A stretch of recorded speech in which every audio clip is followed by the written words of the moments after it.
Hi everyone, it's Blesky P here, coming in from Melbourne, and my co-host tonight is David Bedford, coming in from Liverpool. I can see you got vinyl LP there. I love that. Now we've got a very special guest out there. We've got an author, Joyce Isaacson, coming in from Chicago. How are you, Joyce? I'm doing okay. A little in the dark, but doing okay. That's okay. That's great. Now, Joyce is an author of a fantastic book that's out there. I just want to show him the cover. This is the first book, right? A rock fantasy. Yes, this is. That looks fantastic. And now your second book, I just want to say, it's going to be published shortly, right? Yes. Heavenly Encounters. We'll let you tell everyone out there in the world about the book. So we leave it to you, Joyce. Tell them all about it. Okay, so in the first book's basically about a depressed rock star wishes to be in heaven with his friend. He finds himself alone in paradise, compelling him to basically search for his mate. And along the way, he meets new famous souls inspired by Jim Morrison, Keith Moon, Gilda Radner, Janis Joplin, Cass Elliot. And it's a race against time to connect with him before Paul possibly returns to Earth. Now, it's interesting because in the first book, there is definitely a Beatle connection there. Mel Evans is in the book, and Tommy meets him, and they become friends in the book. And also, Mel Evans is also the one that helped tote Ivy's their songs to the Beatles. So, and he's also in the second book as well. And like I said, they're friends in the second book. Now I got a cat here. David, have you got any questions? Yeah, so Joyce, one of the things that drew my attention the first time you contacted me a couple of years ago was the Badfinger connection. So just explain to those watching it the connection with Badfinger, so the tragedy of some of the story, but what sort of inspired you? What inspired me is basically my husband. He had a little radio station called Sound of Good Tunes, and he asked me to put away actually some CDs, and I went and said, okay, fine. And I went downstairs, and I, on top of it happened to be a Badfinger, the best of Badfinger, and I decided, I know this Joey Molland on the cover, and I'm like, oh, that's the only one I knew. And I decided to put it in my CD player, and I played it. And this one song came, Rock of All Ages, came like blaring out at me, and it sounded like a Beatles song, honestly. And I'm like, my gosh, this is like a Beatle. And to my husband was coming down the stairs, and I asked him, I said, what do you think? Does this sound like a Beatles song to you? He says, yeah, it does. He said, wow. I said, wow, this is really cool. I mean, I listened to some more of the Badfinger songs, and I decided I want to join one of the clubs. And I decided to join one. Since 2009, my husband made a Facebook page for me, and I ignored it. So here we are, 2014, and I said, okay, I want to join. So he showed me how to join a club, and it happened to be a Badfinger club. And I went in, and I found out that everybody was hurting from the tragedy. And I'm like, oh my gosh, this is so sad. I couldn't believe it. So I decided to write that Tommy, at the time, because that's what they were talking about, Tommy, everybody would always be in his heart. And I got all these likes and comments about it. And I'm like, oh my gosh, I'm helping people. And so something just triggered inside me, and I decided I'm going to write a little blurb about what they're doing in heaven. And I put down this blurb, and next thing I know, I got all these other likes and comments, again, very positive things. And I was like, oh my gosh, I really am helping people. But there's a situation here. I'm like, how did some of these rock stars that Tommy never probably met before, how did they get in the story? So I decided, oh no, my cat just jumped me. I decided to write a backstory. And it had to do with a woman named Sharon, she had a spiritual guide named Brian Jones. She met him and their adventures together.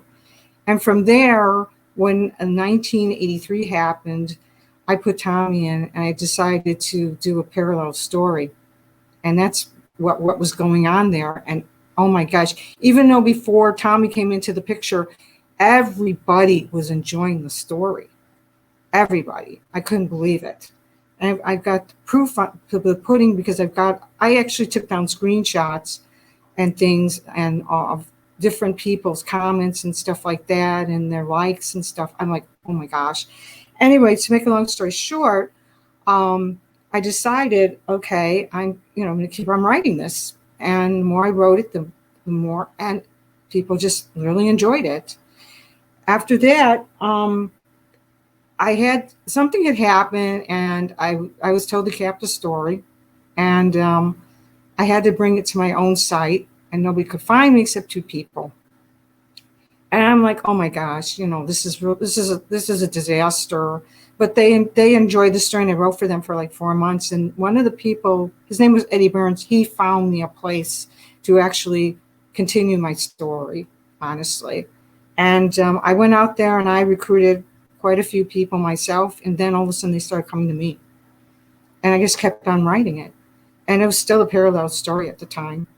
And then basically what happened was people started asking me to publish it. I didn't know anything about publishing, period. I didn't know what to do.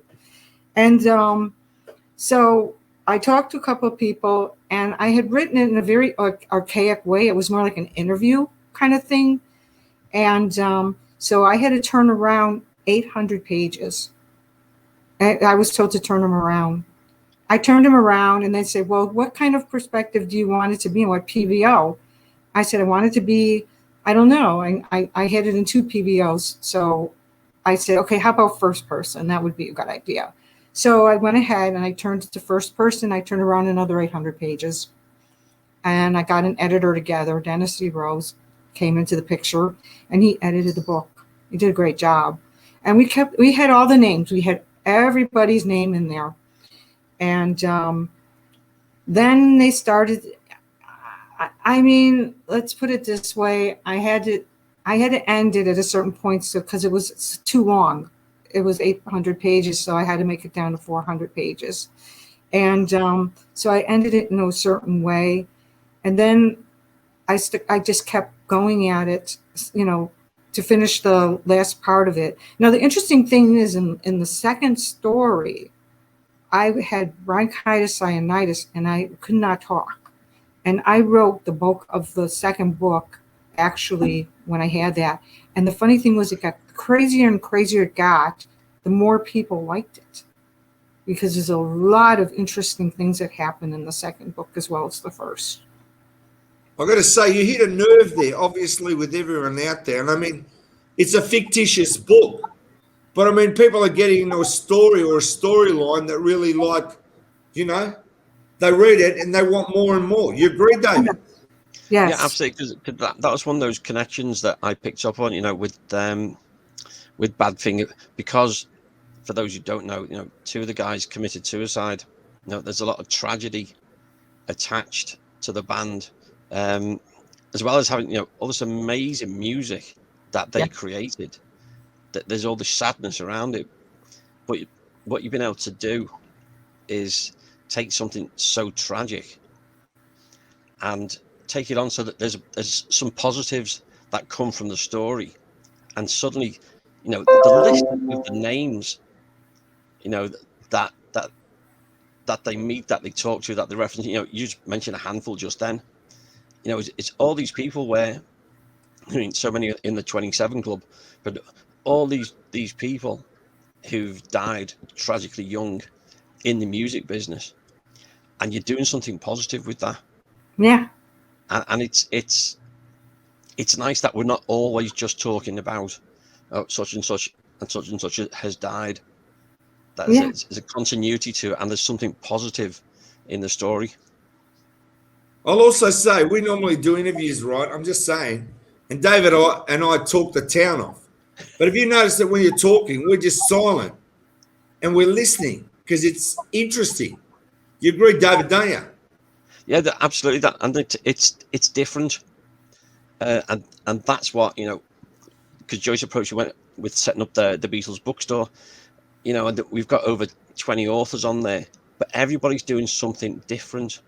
Mm-hmm. You know, there's a different angle, and that's what I always find fascinating, is it's something different to look at. And I love the fact that we can bring Badfinger into the extended Beatles family. You know, Yeah, they're well, fantastic I think they bands. belong there. Definitely, they belong Yeah. there. I mean, they worked with the Beatles and everything. They were friends with the Beatles. I mean, Yeah. it's amazing. They have like interviews about talking about how, you know, the relationship with the Beatles as well, which is interesting as well. They, you know, people ask them, well, how, you know, how do you, your take on them? And so, well, they're just, you know, they're talented human beings. That's what they are. You know, they don't look at it like, wow, you know, I'm with the Beatles and stuff like that. You know, they, you know, that kind of wears off when you get to know somebody who's famous. And I know some famous people now, and we became really good friends.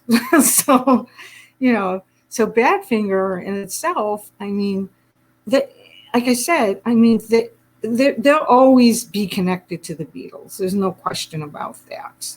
And I think that Tommy was very proud of that in a way. In the beginning, I mean, later on, I think he said something like, well, at the time, if you had a connection with the Beatles, it was like, it was taboo, you know. But now he said later on in his life, he said, well, now we're really happy that we did have that, you know, that connection to the Beatles, that we were considered like the next Beatles and things like that. That was important to him, very important. Yeah, and it's good that, you know, at the Fest for Beatles fans, you know, Joey Molland has made a few appearances there, and I've got to know Joey. Obviously, he's a good Liverpool lad. Yeah. He's keeping those Badfinger songs alive. Definitely. You know, and if people haven't gone to listen to Badfinger, go and listen to them, because as you're saying, you know, they're fantastic songs, great music. Oh yeah, fantastic. Sad story, but in some way, you're also keeping the Badfinger name alive. Oh, I've been told that by some of my friends as well. The other thing is too, when I was working on the second story, I think I was almost done with it. Then all of a sudden they're saying, "Well, make it a film. Make it a film." I'm like, "Make it a film." Wait a minute! I just published it. It took me a long time to even publish it. I ran into problems with getting it published, believe it or not, because I had all these dead people in there.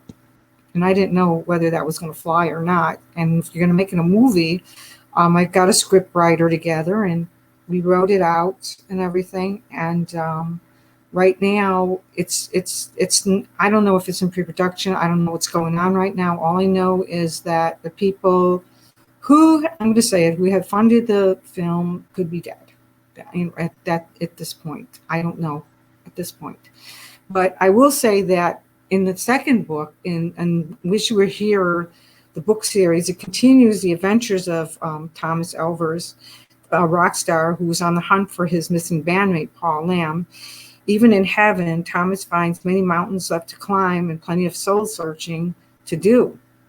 When Thomas is granted an appointment with Princess Lady Dina, which is Princess Lady Diana, Diane, I think it's Diana, yeah. A challenge is set before him that shakes him to the core, but it must be completed to find Paul and finally resolve the problems of his life on Earth.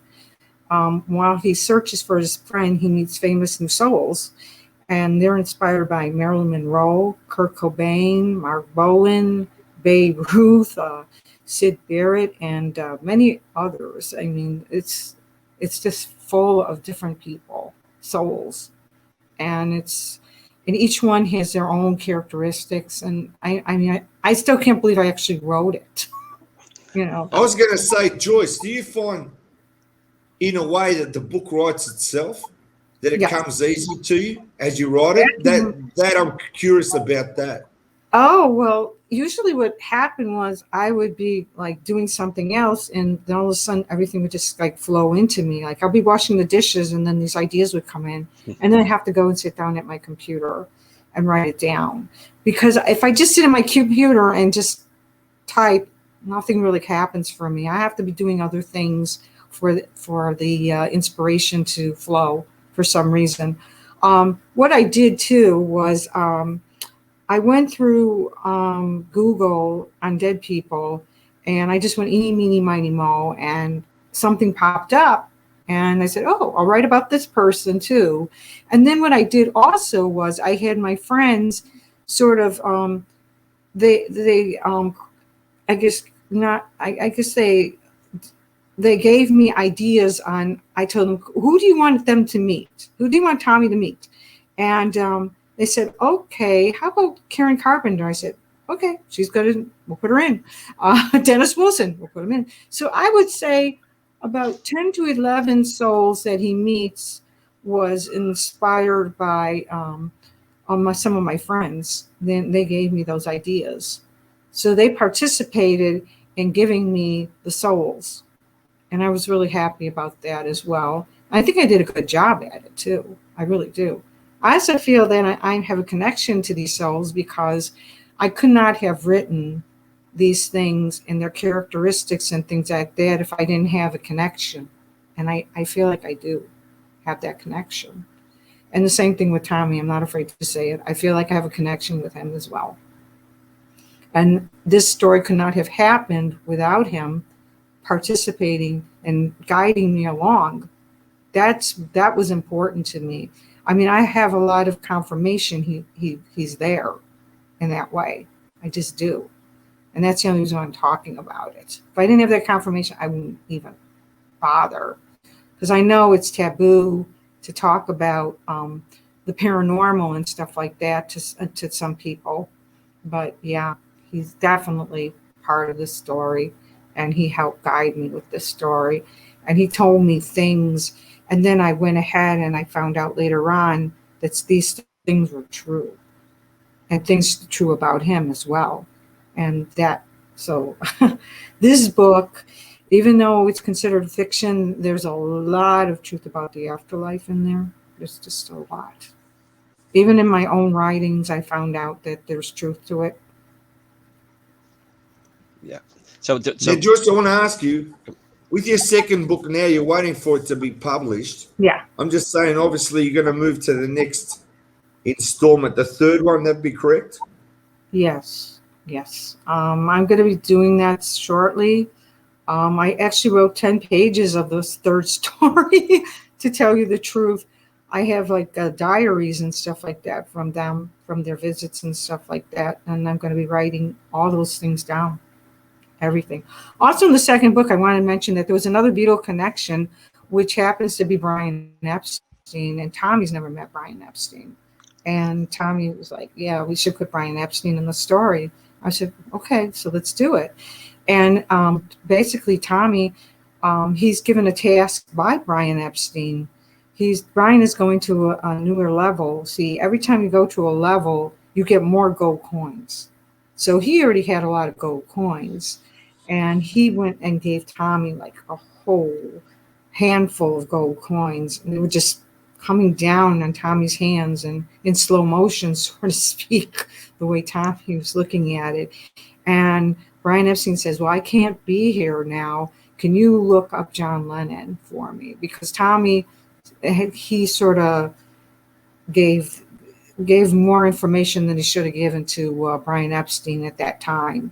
So Brian Epstein's like, please, if there's any other Beatles that are up here, please let me know. Please, if you're searching for, Pete or Paul in the story, please search for John. And you're going to need all these gold coins to go into certain places. See, in heaven, food is free, drinks are free, all that's free.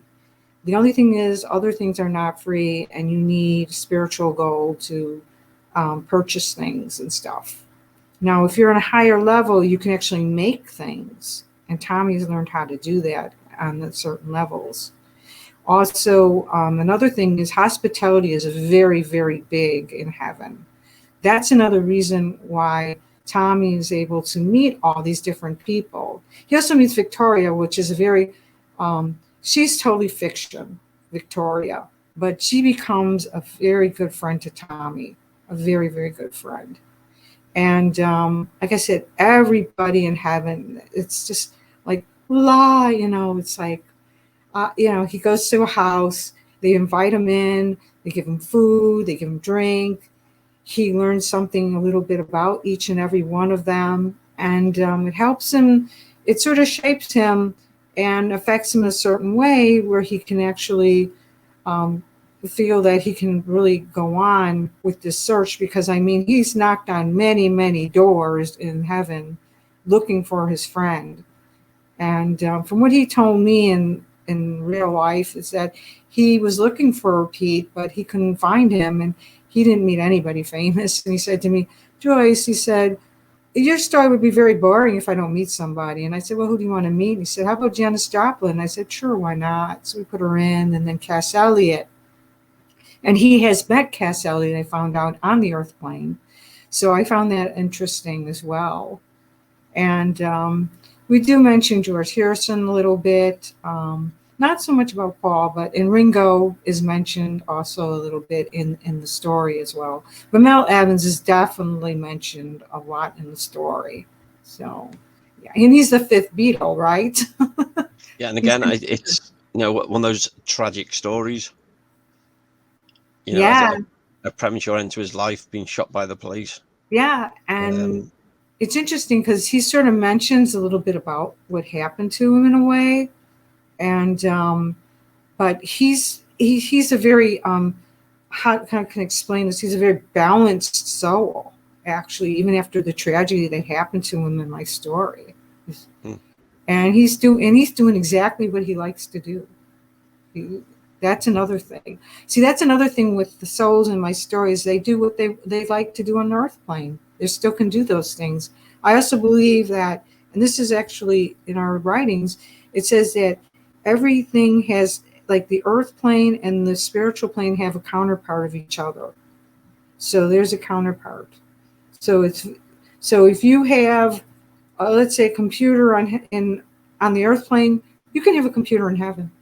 You can have a guitar in heaven. You can paint. You can do everything you want to do, anything. Or if you didn't want to do something that you did in life, you can do something different. Get Gilda Radner in my story. She's still writing. John Belushi, he's in my story. He's doing exactly what he wants to do. And it just goes on and on like that.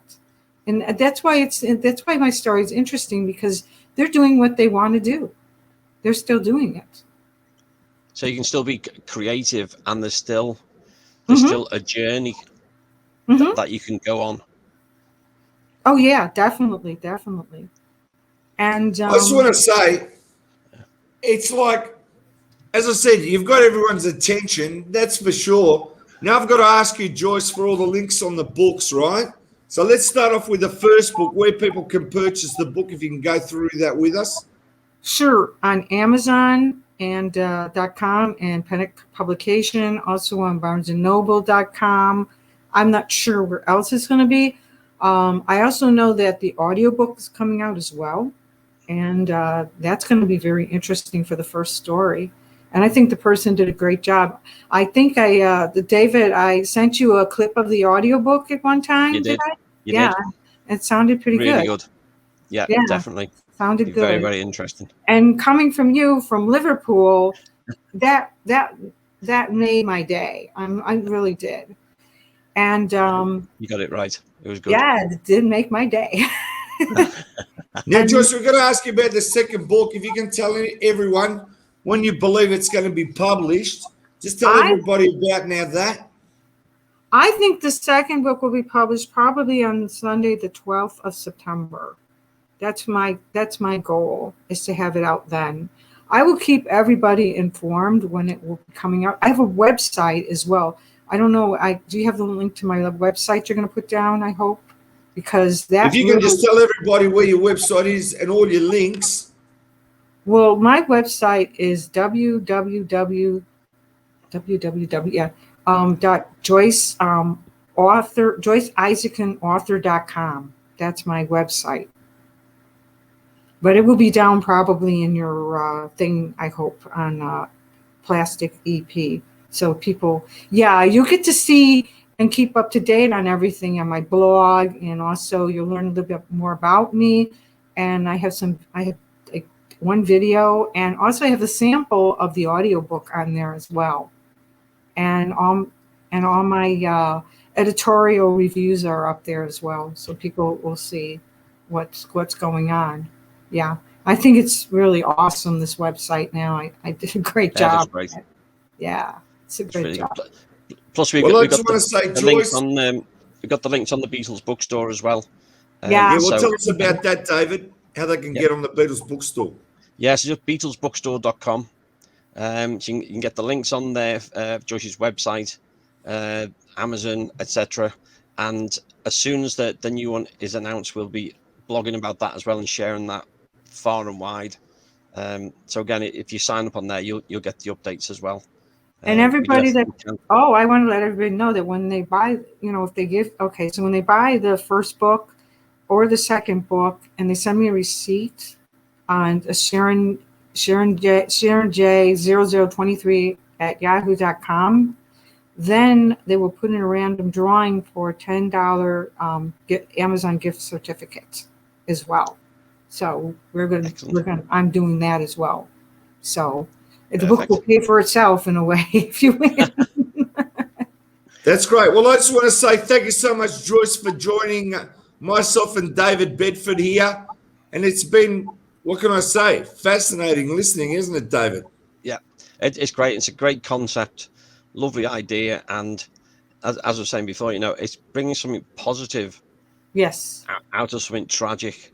And I think that's why there's such the feel-good factor to it, which I think just in general, being positive about life after death, continuing this creative process. I think in general that's a positive anyway. I've been able to link it the way you've been able to do this, bring all these other stars in. It's a great read. Looking forward to book number 2 coming out soon. Yes, it should be coming out soon, hopefully. All right, I'd like to thank everybody tuning in today. And as I said, this will be on the net there. We'll share this out to everyone. People can share it as well. Thanks for joining us today, Joyce. And nice to almost see you, Joyce. Oh, it's nice to see you. Maybe one day we'll meet in Liverpool. You know that, David? Definitely. Definitely. Thanks again, Joyce, and we'll see you again. Bye, everyone.